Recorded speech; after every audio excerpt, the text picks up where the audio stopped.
Ito na ang NBA rasyon.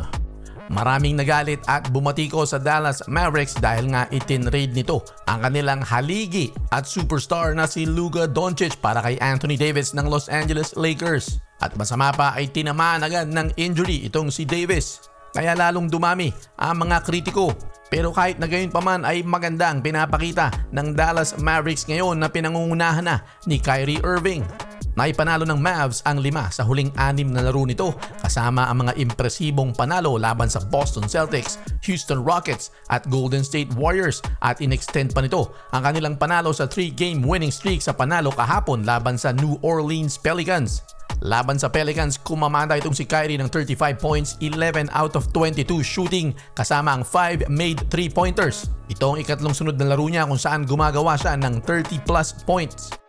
At bukod pa riyan ay napakalaking swerte nila dito kay Max Christie na umi-score ng 17.1 points, 5 rebounds, 3.3 assists at 1.1 steals sa 7 laro.